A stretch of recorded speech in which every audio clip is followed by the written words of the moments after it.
Olá pessoal, sejam todos bem-vindos a mais um ADN Criativo Podcast. Eu sou o Junildo Armando e hoje vamos ter um episódio super, porque hoje temos aqui conosco uma psicóloga, alguém que entende sobre o assunto de psicologia comunitária e vai explicar-nos aqui um bocadinho sobre esse tema e vamos aqui descobrir mais sobre o próprio tema, na qual apresento para vocês a grande e famosa Elsa.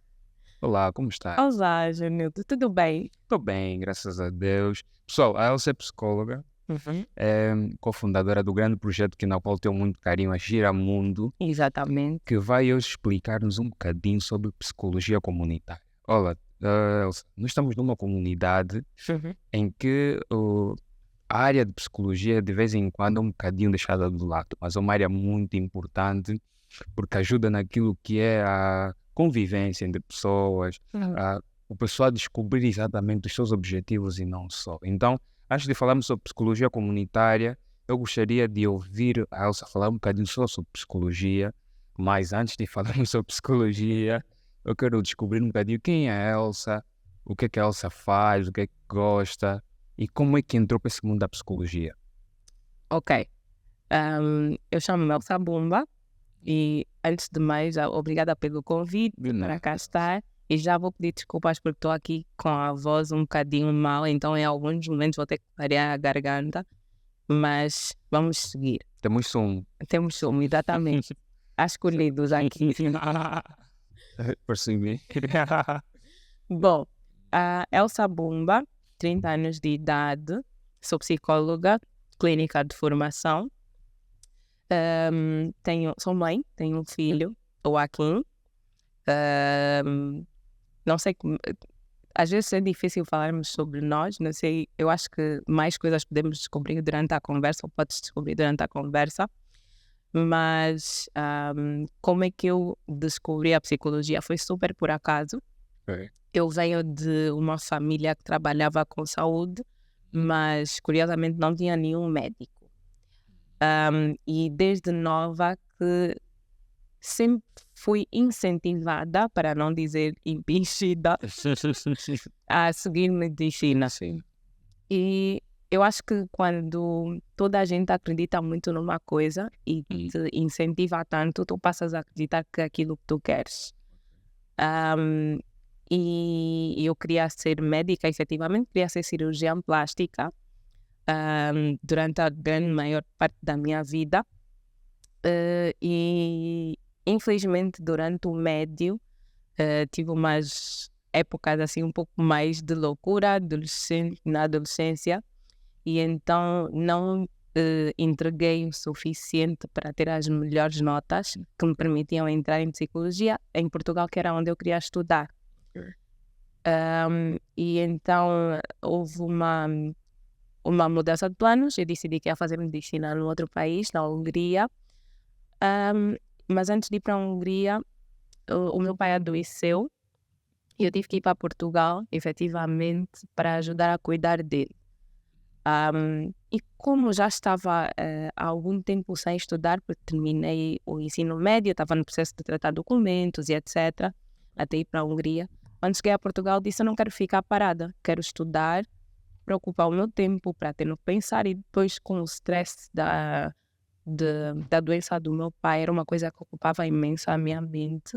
Então queria ocupar-me com algo produtivo e decidi ir a uma universidade autónoma, na altura autónoma de Lisboa, e vi que cursos tinham disponíveis. E, para dizer a verdade, fiquei muito indecisa entre psicologia e comunicação. Mas como já tenho uma irmã que fez comunicação, decidi ir para a psicologia, e foi mesmo assim, totalmente sem querer. Logo no primeiro ano eu encontrei-me. Eu acredito que... Gostava de comunicação, mas não entrou em comunicação porque já tinha uma irmã que estava a fazer comunicação, então optou por psicologia. Eu gostava dos dois. Psicologia, por acaso, está mais ligada àquilo que eu sempre achei que quis, que era medicina, né? Que é uma área de saúde. Mas também gostava de comunicação. E como ia só começar uma licenciatura só para não ficar sem fazer nada, para mim não era muito relevante, porque a minha ideia depois era, ok, quando o meu pai melhorar, eu vou para a Hungria e vou fazer o curso que eu estava para fazer. Então foi mais nessa vibe. Só que logo no primeiro ano eu apaixonei-me totalmente. E eu costumo dizer que a psicologia efetivamente ou me escolheu ou já estava destinada para acontecer. E hoje em dia eu acho que acredito muito nessa segunda opção, que as coisas acontecem quando têm que acontecer. E acho que tudo aconteceu dessa forma para que abrisse caminho para eu ir para o lugar onde eu estava destinada. Apaixonei-me por psicologia e no percurso da licenciatura comecei a perceber as áreas que eu tinha interesse e fiz uma grande viagem. Gostava muito de psicologia organizacional, que é mais de empresas. Gostava muito de psicologia clínica, também de criminal. E depois, no segundo ano, conheci a psicologia comunitária. E uma coisa que eu sempre ouvia dos meus professores era que os psicólogos clínicos podem fazer tudo o resto, mas os psicólogos das outras áreas, para fazerem clínica, depois têm que fazer especializações em clínica. Então eu fui para a área que depois me permitia ir para mais caminhos.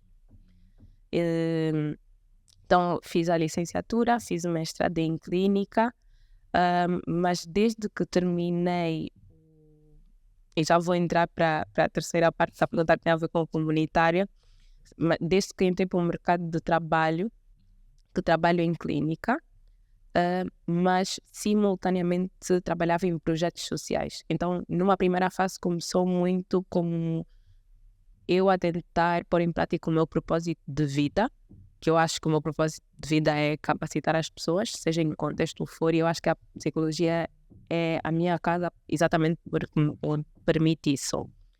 Então, comecei com projetos sociais, sem nenhum objetivo de ganhar dinheiro, porque tinha um emprego que me dava remunerado. Exatamente, mais na área clínica. Depois, mais para a frente, surgiu então a oportunidade de juntar o útil ao agradável, ou seja, de fazer o trabalho de psicologia comunitária e ser remunerada por isso. Ok. Epá, psicologia comunitária e ser remunerada por isso. Como é que é algo que é comunitário, que é para o bem de todos, que é para uma sociedade, a gente encontra uma fonte de renda nisso? Mas esse é um tema que vamos abordar daqui a um bocadinho.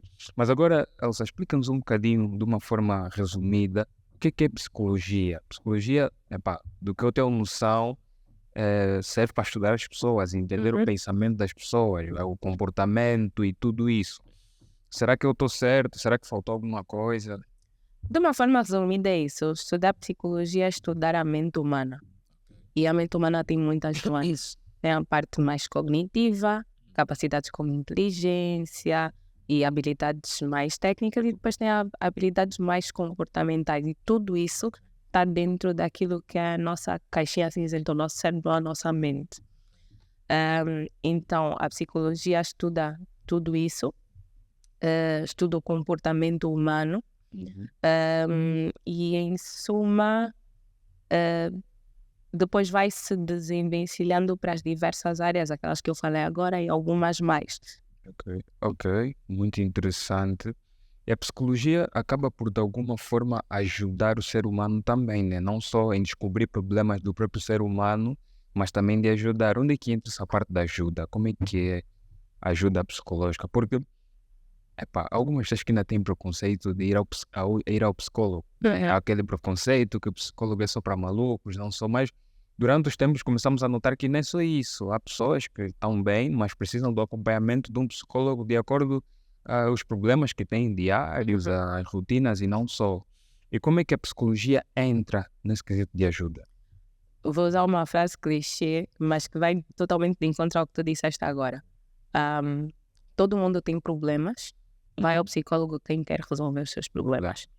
Esses problemas podem ser de ordem de, efetivamente, saúde mental, ou seja, tu podes ter uma patologia, mas tu podes ir porque tens dificuldade em lidar com a perda, podes ir porque tens muitos questionamentos, podes ir por questões de desenvolvimento pessoal.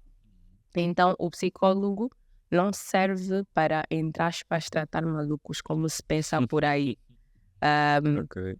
Aliás, para tu entrar num processo de psicoterapia ou de aconselhamento psicológico, tu precisas de estar são, senão não te consigo ajudar. Então, vai ao psicólogo quem está são, quem precisa de ajuda e quem quer resolver os seus problemas. O processo funciona de uma forma... hoje em dia, para mim, isso é tudo muito intuitivo, mas imagina que tu tens uma situação que tens muita dificuldade em ultrapassar e chegas ao teu consultório e eu vou servir como facilitadora desse teu processo. Ou seja, é aquela velha história de não vou te dar o peixe e vou te ensinar a pescar. Então, a partir das nossas conversas, das nossas interações e a partir da nossa relação, porque a relação psicológica é uma relação salvadora, e é salvadora no sentido de que tu desenvolves relações com o teu meio, tu normalmente percebes que tens problemas pelas relações que tu desenvolves com o teu meio, né? Quando as pessoas começam a reclamar de ti, quando tu não te sentes satisfeito com as tuas relações com os outros, quando o teu comportamento começa a causar problemas em qualquer contexto, tu percebes que há alguma coisa por resolver e tu vais ao psicólogo para resolver. Então, através da nossa relação, através da nossa relação de cliente e terapeuta, eu vou te ajudar a perceber quais são as coisas que tu podes melhorar em ti para ajudar-te a ter uma vida mais saudável, menos problemática, no sentido de fazer desaparecer os problemas que trouxeram à consulta e por aí fora. Então é basicamente isso, é um processo em que eu sirvo de facilitador. Um processo de autoajuda. Exatamente. Autoajuda, entre aspas. Eu vou te ajudar, mas eu acredito muito nisso e eu sou de uma corrente da psicologia que defende isso, que eu acredito que toda a gente tem em si a habilidade ou a capacidade de resolver os seus problemas e de atingir o seu máximo potencial. Às vezes nós só não conhecemos as nossas habilidades e lá está, às vezes estamos com um problema, a nossa visão fica uma visão de funil. Então, o que acontece é, eu vou usar a mim mesma, que estou aqui de fora, como uma ferramenta para aumentar a tua perspectiva. Sais da visão de funil para uma visão de helicóptero. Ok, muito bom, muito bom. Muito obrigado, Elsa, por esse esclarecimento. Agora entrar para a comunitária, né? Psicologia comunitária. O que é exatamente psicologia comunitária? Como é que é lidar com as comunidades, ainda por cima aplicar a psicologia? Sabendo que nas nossas comunidades encontramos qualquer tipo de pessoas. Encontramos pessoas com problemas grandes, pessoas com problemas médios, pessoas com problemas simples. Então, como é que é lidar com isso? Como é que é ser uma psicóloga comunitária? Ok, a psicologia comunitária, eu vou começar por dizer que tem 4 pilares. Porque a psicologia, o primeiro pilar é saúde mental, então preocupa-se com a saúde mental, melhorar a saúde mental, preocupa-se com a promoção da cidadania, ou seja, nós enquanto seres humanos percebemos que nós temos um dever e que aquilo que nós ganhamos, entre aspas, pode de alguma forma melhorar o nosso bem-estar comunitário. O terceiro pilar é empoderamento comunitário, e isso tem a ver com capacitar. Empoderamento é uma palavra que está na moda e as pessoas já não gostam muito, mas é basicamente capacitar a comunidade para resolver os problemas que surgem dentro dela. E o quarto pilar, o que eu disse, saúde mental, cidadania, empoderamento. Eu vou ter uma branca. Mas pode continuar a desenvolver sobre... E justiça social. Justiça social. Que é basicamente nós lutarmos para criar um mundo mais equitário. Né? Gente, não. Exatamente. Em que todos têm as suas necessidades supridas. E isso vai de lutas para acabar com a pobreza, e lutas para acabar com o preconceito, racismo e etc. Então, é trabalhar com minorias Ok. dentro das suas comunidades e capacitá-las para que elas tenham um sentido cívico e capacidade para resolver os problemas que surgem dentro da sua própria comunidade. Boas, boas. Então, a psicologia comunitária vem para ajudar as comunidades a terem o autocontrole dos seus problemas e também das pessoas que nela habitam, né? Exatamente. Ok. E volto sempre a essa pergunta: como é que é lidar com pessoas com diversas personalidades? De vez em quando nós numa empresa não conseguimos lidar com pessoas que têm várias personalidades, pessoas que têm vários pensamentos, é difícil lidar, é difícil controlar esse ambiente. E como é que é para ela, ser uma psicóloga, chegar numa comunidade e encontrar crianças, encontrar adultos, encontrar idosos e conseguir lidar e passar esses todos os pilares para essas mesmas pessoas? Eu acho que a primeira condição e talvez a mais importante é a capacidade de nos colocarmos no lugar do outro, ter empatia. Boas. Vai ser muito mais fácil para mim, mesmo aqui dentro da Equador, lidar com o Johnny e a Lucília, por exemplo, se eu souber que, tanto quanto eu tenho noção que eu venho do meu background, eu fui criada de determinada forma, foram passados determinados valores, eu tive determinados privilégios e determinadas dificuldades, os meus colegas também tiveram. Então, a ideia de que eu sou e eu tenho razão tem de ir um pouco abaixo quando nós falamos de lidar com pessoas e principalmente quando falamos em psicologia comunitária.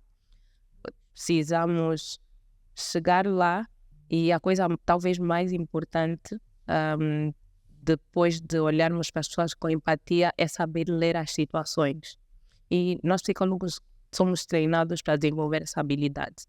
Então, olhar com empatia, perceber que o outro tem dificuldades que se calhar eu não entendo, mas eu tenho que fazer o máximo para me colocar no lugar dele e perceber o mundo da sua perspectiva e depois saber ler o contexto em que essa pessoa está integrada. Porque às vezes o problema nem está na forma como essa pessoa se comporta, mas da forma como o contexto a trata e que a vai fazer reagir de determinada forma. Ok, ok. Então o contexto é muito importante para aquilo que é o comportamento ou como é visto a pessoa. Exatamente. Ok. E hoje em dia tem ocorrido muitos problemas dessa natureza no quesito dos meios. Os meios está a ser difícil, cada dia passa, tu te enquadrares no meio, por conta das personalidades, por conta daquilo que as pessoas acreditam ser, que possam acrescentar. As pessoas olham para as outras pessoas como um obstáculo para poder se atingir um objetivo. Exatamente. Mas eu acredito que o mais importante, principalmente para nós jovens, é termos o pensamento, a mentalidade, que é a união das opiniões e a união daquilo que é os nossos ofícios e tudo isso podem ajudar de qualquer forma a culminar para o sucesso de cada projeto. Independentemente que seja curta a nossa opinião, independentemente que seja menos valorizada, tem sempre um ponto importante para poder contribuir e não só. E qual conselho dá também às pessoas que passam por essa dificuldade? Dificuldade de serem aceitos ou de estarem incluídos num grupo ou no meio social. Isso eu digo mais mesmo no contexto empresarial, porque eu tenho ouvido muitos relatos, há pessoas que chegam em casa totalmente destroçadas, com os problemas e não só no ambiente empresarial. Como é que essa pessoa pode aprender a lidar? Como é que essa pessoa pode tornar aquele ambiente mais saudável? Será que é se afastando? Será que é cedendo também? Ou existe uma outra forma de resolver esse problema? Eu acho que é o meio termo das opções que deste. Primeiro, antes de mais, temos a noção de que nós nunca vamos conseguir mudar o outro e nós podemos mudar a nós mesmos e talvez a nossa mudança influencie o outro e o nosso meio. Então essa é a primeira noção. E depois, a outra noção é escolhamos as nossas batalhas, literalmente. Há momentos em que eu não posso ceder, porque lá estávamos a falar um bocado antes de começarmos a gravar e eu estava a falar que às vezes é importante nós sabermos impor os nossos limites. Então, se tu não souberes impor limites, vai haver momentos em que vais ser pisado, desvalorizado e etc. Então é importante sabermos impor-nos e impor limites. Mas também é importante sabermos ceder, é importante sabermos evitar. E então é aqui encontrar o meio termo, escolhermos verdadeiramente bem as nossas batalhas.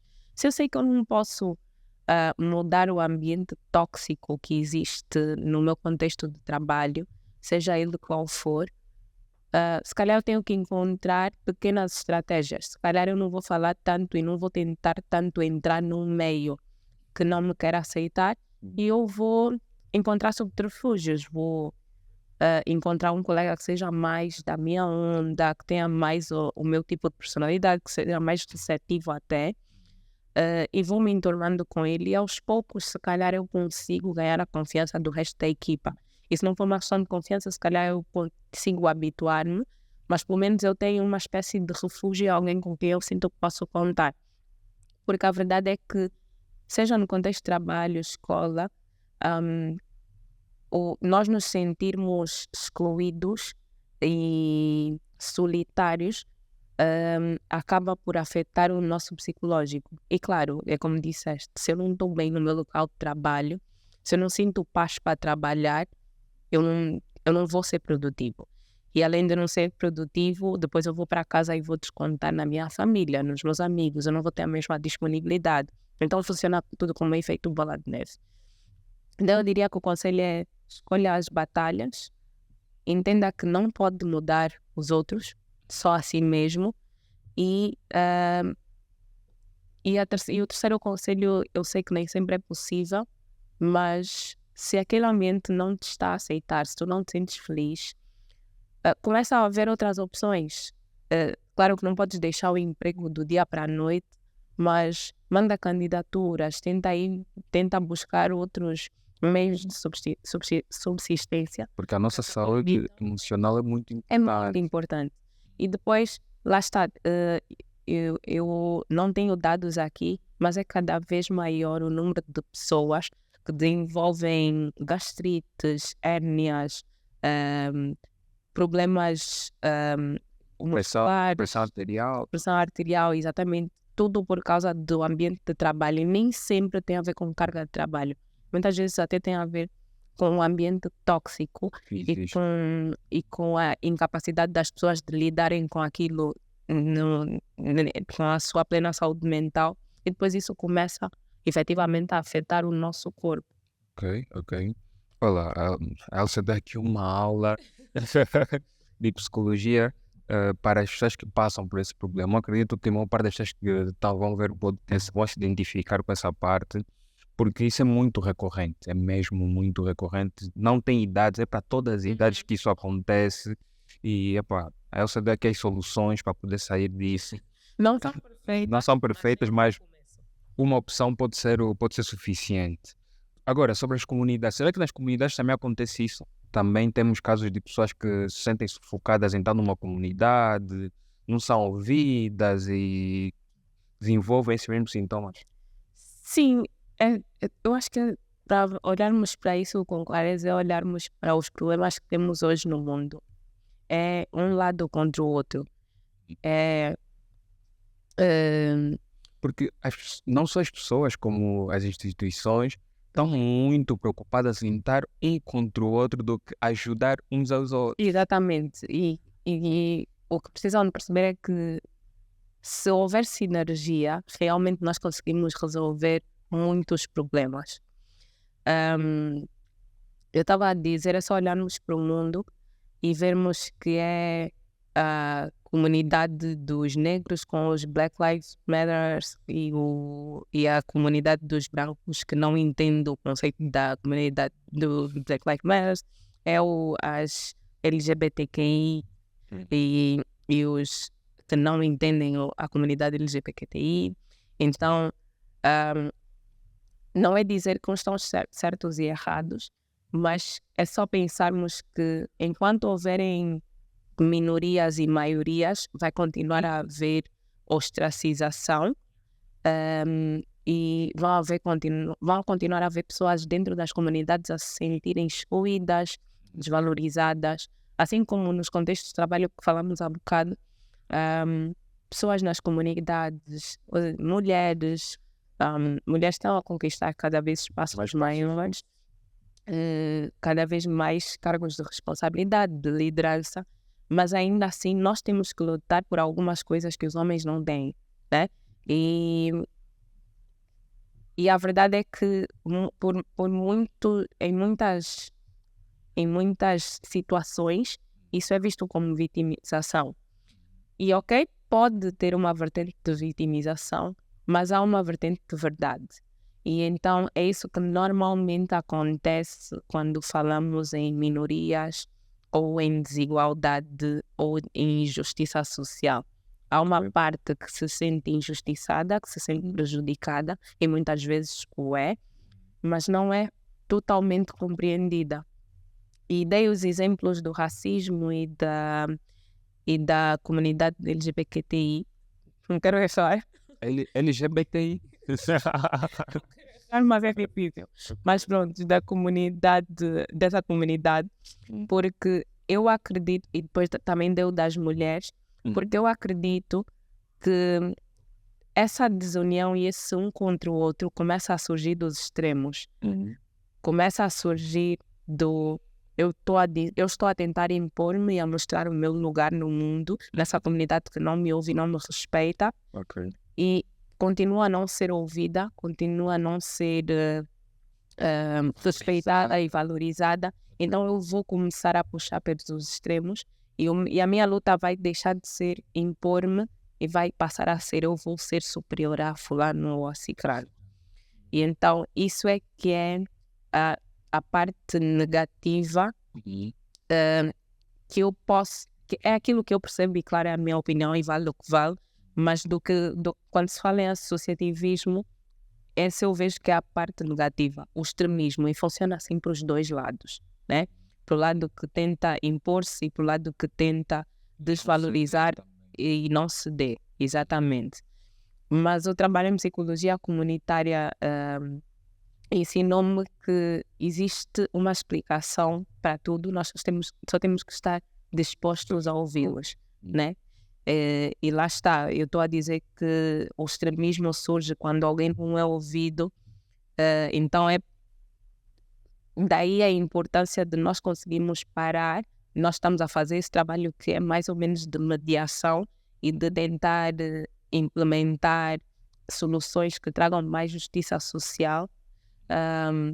É nosso trabalho ouvir com imparcialidade e demonstrar que damos suporte a ambos os lados, porque ambos têm os seus pontos de vista e valências. E também perceber que cada um é livre de dar a sua opinião e tem a sua opinião e deve ser valorizado. Exatamente. Né? Nesse quesito, nas comunidades, existem comunidades que aceitam o projeto de bom grado e tem outras que são um bocadinho mais rígidas, acredito nisso. Outras que o processo de aceitação é um bocadinho mais demorado e não só. Como é que vocês lidam com essa situação? Em comunidades que o processo é mais demorado de aceitação e o pessoal acaba por acatar tarde. Eu acho que a estratégia mais eficiente é o que eu falei há bocado de ler a situação. Se eu vou para uma comunidade tentar impingir literacia social quando eles não têm nem água para beber e tomar banho, obviamente que eles vão me dizer desaparece com isso daqui. Então, se eu quero chegar ao ponto de passar a ideia de literacia digital, eu tenho que salvaguardar outras questões. Então, chegar ao terreno e ouvir efetivamente aquilo que as pessoas têm para dizer, aquilo que são as suas necessidades e adaptar os meus objetivos às necessidades primárias das comunidades para onde eu vou, é efetivamente a melhor estratégia. E a partir daí eu posso começar a traçar novos objetivos a partir do que eu vou construindo.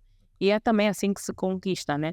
Porque essas resistências surgem quando nós pensamos, e também é assim conosco. Não é só com as comunidades mais carenciadas, também é assim conosco. Se eu venho aqui e te apresento uma ideia que para ti não faz sentido, porque tu não entendes os benefícios dessa ideia e porque tu estás um nível abaixo disso, dessa capacidade de compreensão. Por exemplo, eu venho aqui te vender uma aplicação e tu não tens um smartphone, tu vais me dizer, desaparece com isso daqui, ou não quero saber disso, não tenho interesse, né? Então, salvaguardar primeiro o básico e depois criar soluções dentro do básico para ir atingindo os objetivos primários do projeto. Primeiro é cuidar daquilo que os chama mais atenção, aquilo que eles mais necessitam, né? E só depois, aos poucos, começar a aplicar as dinâmicas na comunidade. Exatamente. E já trabalhou com quantas comunidades hoje em dia? Se for para fazer os cálculos, já foram quantas comunidades, já foram quantas regiões, quantos países? Como é que dá essa gerência? Assim fica difícil. Eu vou tentar falar das minhas experiências em específico e de projetos comunitários em que eu já trabalhei e assim vai ser mais fácil. Logo que o meu estágio final de curso foi numa associação em Portugal, a Abraço, que trabalha com pessoas afetadas e infectadas por HIV. Okay. Então, aí eu trabalhei em Portugal e com comunidades carenciadas que padeciam de HIV e outras doenças e infecções sexualmente transmissíveis. Quando vim para cá, criei um projeto com 2 irmãos de uma biblioteca comunitária e era na Mutamba. E além de biblioteca comunitária, era um café, espaço de coworking e fazíamos eventos culturais. Okay. Então, lidei muito com o ambiente cultural de Luanda, muitos artistas, jovens, crianças que precisavam ter acesso à biblioteca para fazer trabalhos, para usar o espaço de coworking, empreendedores. Então, também já tive beneficiários assim, mais desse género. Depois disso, trabalhei com a Change One's Life. E a Change One's Life trabalha em toda a África subsaariana. Eu não tive a oportunidade de ir para outros países para a implementação de projetos, mas cá em Angola, com a Change, trabalhei em Luanda e Bengo. Ok. Isso. Muitos projetos, né? Já teve colocado em muitos projetos mesmo, né? Aqui Sim. na nossa cidade, fora de Luanda, só foi a Bengo. Para trabalhar com projeto comunitário, sim, que eu me lembro. Mas pretende ir para Benguela, Lubango também? Essa é a ideia. Por exemplo, eu já não trabalho na Change One's Life, mas continuo como voluntária e efetivamente a nossa ideia é continuar a expandir. E o maior projeto da Change chama-se Aldeia Digital e Ecológica. Ok. E é uma aldeia que tem, neste momento, foi lançado recentemente a segunda fase do projeto Luz, em que levamos energia elétrica a uma zona rural no Bengo, que não tem acesso, através de painéis solares. Então, para ver a importância do lado empresarial naquilo que é a psicologia comunitária, são as empresas que financiam, os parceiros, que permitem a implementação de determinadas ideias. Além disso, da energia solar, tem um centro de saúde que é gerido pela própria comunidade, com o suporte da Change. Tem uma sala de aulas que dá suporte à escola. Os alunos têm explicações, aulas de moral e cívica, etc. E tem um parque infantil. E a perspectiva é crescer. E a perspectiva é fazer crescer a do Bengo para servir de projeto, é o projeto piloto para replicar pelo resto do país. Ok. Já não estou na Change, mas agora estou atualmente... Como voluntária? Não, sim, na Change estou como voluntária, mas estou numa outra ONG, a Pan-Africare, e nessa estou a trabalhar especificamente num projeto relacionado a desporto escolar. Ok. Então, estas são as populações ou tipos de comunidade com quem eu já trabalhei: juvenil, algum sénior nas comunidades do Bengo, mas trabalho muito com crianças e jovens. Boas. Acho que isso foi uma boa forma de me ajudar a resumir. Boas. Vemos aqui que tem muita experiência nesses projetos e já está há alguns anos a ministrar e também a a contribuir para essas causas sociais. Mas agora a parte, não digo que é a mais importante, mas é simbólica, né? A parte financeira, Elsa, queremos, como é que é? Porque quando eu vou para uma comunidade realizar um serviço, eu preciso levar uma água, preciso levar sandes, preciso levar um suco.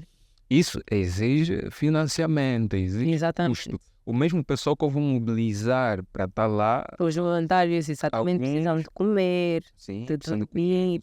os uniformes, Exatamente. tudo isso. Onde é que vem o financiamento e como é que pessoas que querem se dedicar a essa área, como tu que já estás há algum tempo, como é que vivem para o seu bem-estar e não só. A Elsa é mãe, a Elsa tem necessidades a cumprir, tem coisas que tem que concluir. Como é que é exatamente essa jogada financeira do seu lado? Eu acho que não só em psicologia comunitária, como a psicologia no seu todo, cá ainda é um tabu de como é que as pessoas acreditam que nós vivemos, né? Mas a verdade é que, primeiro vou responder isso da psicologia comunitária. É assim, as ONGs normalmente vivem de financiamentos. E os financiamentos vêm de empresas. Hoje em dia, e cada vez mais, cá em Angola, mas isso já é uma realidade assim há muito tempo no exterior, as empresas têm que fazer a sua parte de responsabilidade social e ambiental.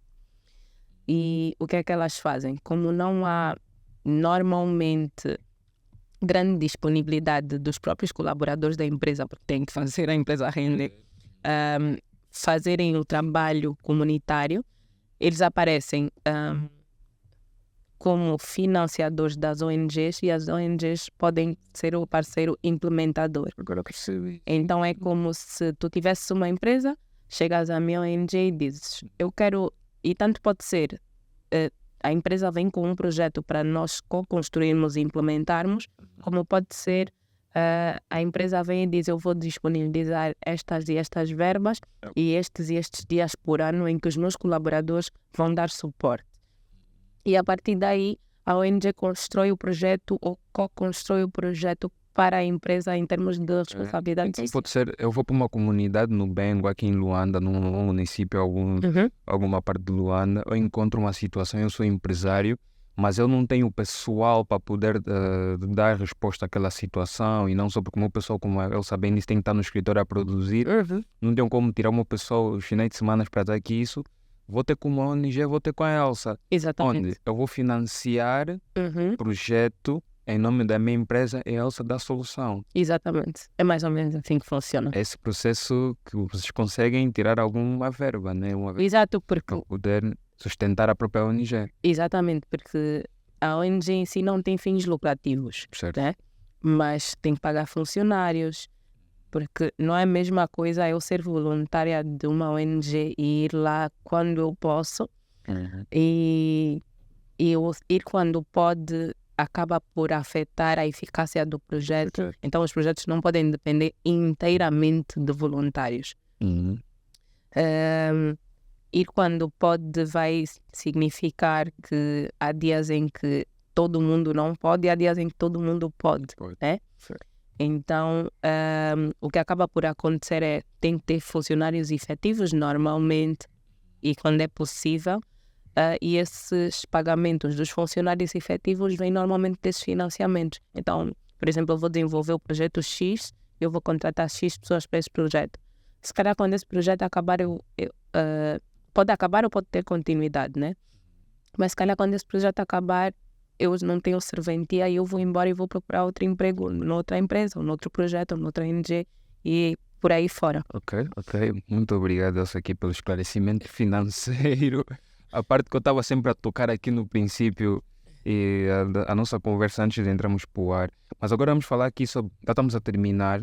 Vamos tocar aqui nos últimos pontos que a Elsa acabou aqui de citar, muito meu. Eu tinha guardado para um rascunho, mas citaste os meus últimos pontos.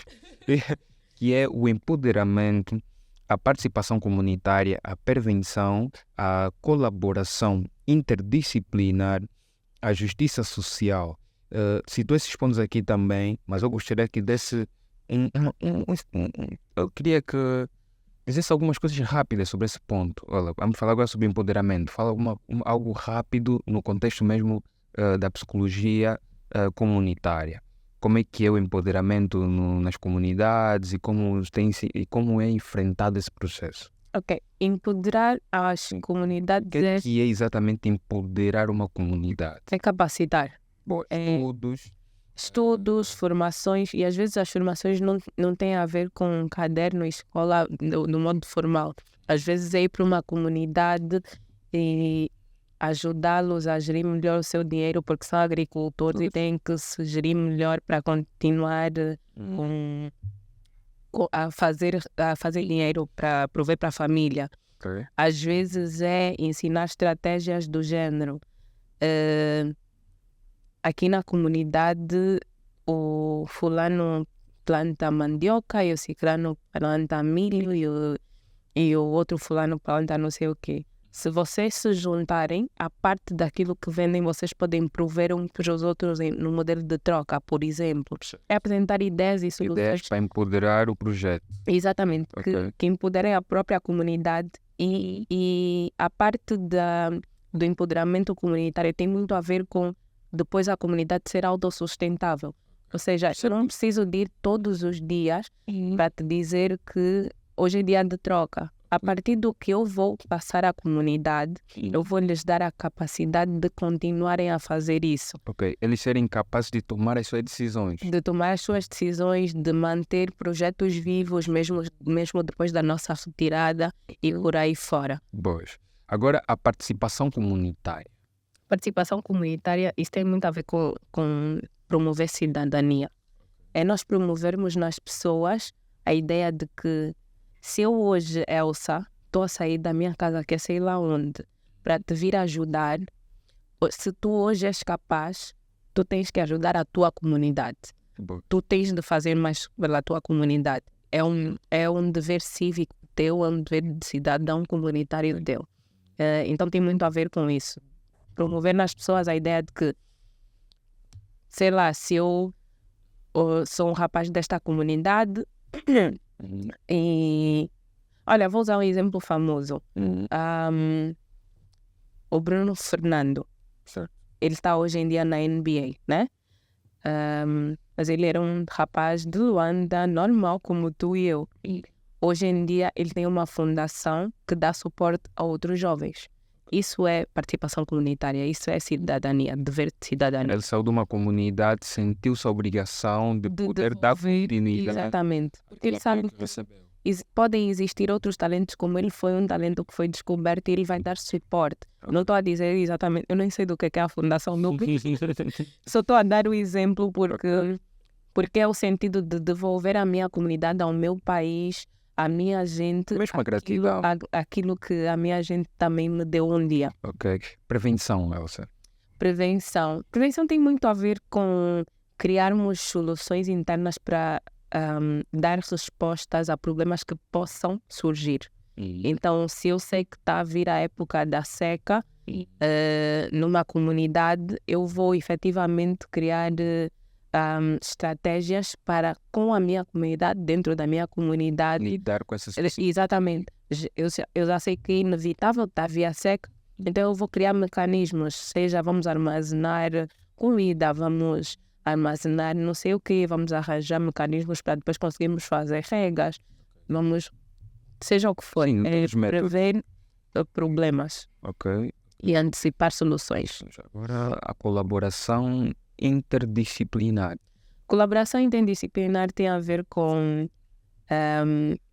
antes de tu vires para aqui, eu estava a conversar, por exemplo, com a tua colega, que eu agora me esqueci o nome. Lucília? Não era a Lucília. Mas- a Ivanira. A Ivanira. Certo. Boa, esta Ivanira vai me matar. Estávamos a falar sobre um projeto e sobre interesses que eu e ela temos em comum e estávamos a falar de constituição de equipas em que vêm profissionais de várias áreas para dar resposta a um problema. E vou-te dar aqui um bom exemplo disso. Violência doméstica. Não vai ser só uma psicóloga que vai resolver. A psicóloga vai trabalhar com um advogado, com a polícia, com o enfermeiro ou médico.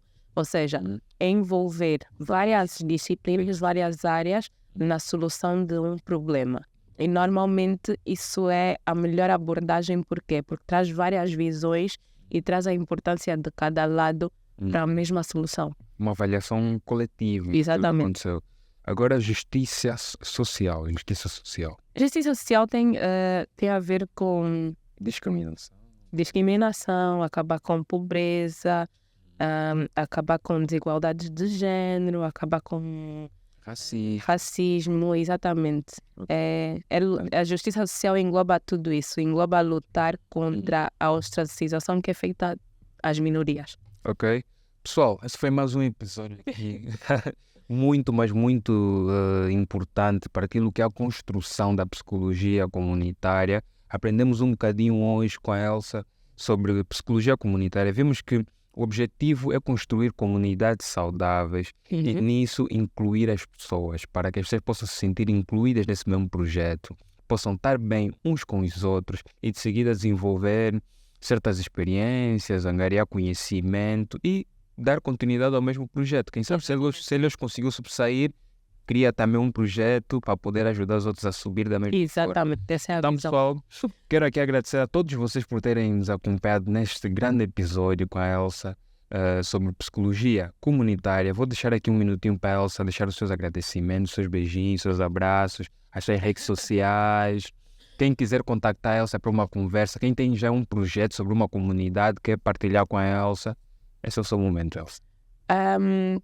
Eu vou deixar aqui um conselho e um beijinho. O beijinho é pro Akin. Acho que ele vai adorar. Um forte abraço aqui. Acho que ele vai adorar ver esse episódio e ver que eu falei dele.